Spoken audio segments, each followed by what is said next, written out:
Jeannot, le cuisinier du roi.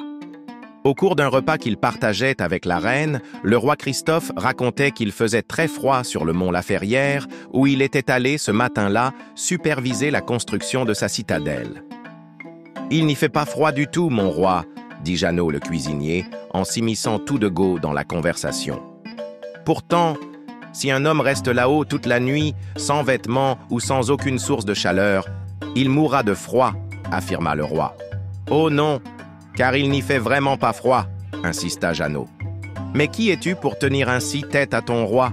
Ce soir, tu iras au sommet du mont Laferrière et tu y resteras sans vêtements et sans feu jusqu'à l'aube. Si tu es vivant au lever du soleil, je te donnerai en récompense 100 hectares de terre cultivable.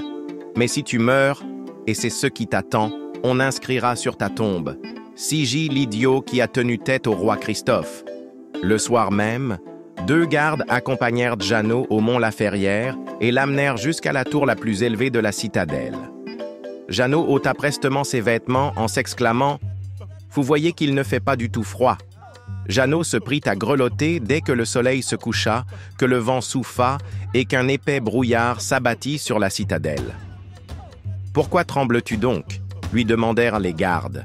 « Pour garder la chaleur », répondit Jeannot qui ne tarda pas à claquer des dents. « Pourquoi tes dents font-elles ce bruit ?»« Pour rompre le silence, » dit Jeannot qui pleurait à chaudes larmes.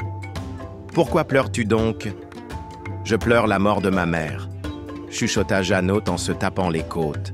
« Pourquoi fais-tu ainsi ?»« Tout comme mon coq quand il se sent bien, » susurra Jeannot avant de perdre connaissance. Les gardes hissèrent son corps sur une jument et le ramenèrent au palais. « Ah !»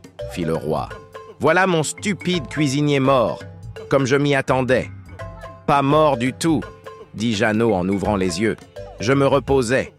Pour vous dire la vérité, sire, il fait même chaud là-haut. Je passais mon temps à regarder les étoiles et je regardais aussi les lumières de votre palais de Sans Souci. Ah ! Ce sont donc les lumières des lampes à l'huile et des cheminées de Sans Souci qui te réchauffaient. Tu as triché, Jeannot, et pour cela tu as perdu ton pari. Sire, mon roi, les lumières de votre palais de Sans Souci sont à des kilomètres de la citadelle. Comment peuvent-elles me réchauffer ?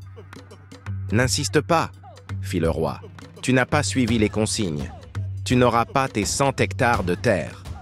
Un point, c'est tout.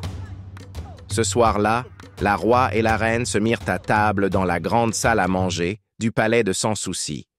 Ils attendirent longuement d'être servis.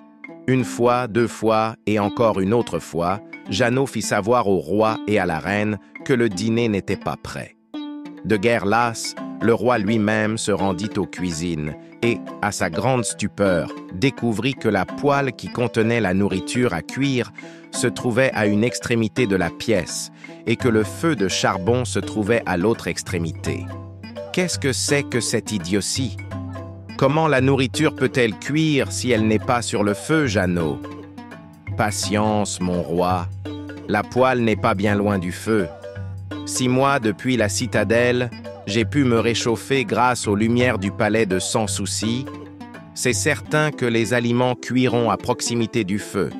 Allons, tu as gagné, Jeannot, tes 100 hectares de terre cultivable, dit le roi en éclatant de rire. Mais maintenant, mets ta poêle sur le feu. Nous avons faim, la reine et moi. Aimez et abonnez-vous pour soutenir la chaîne.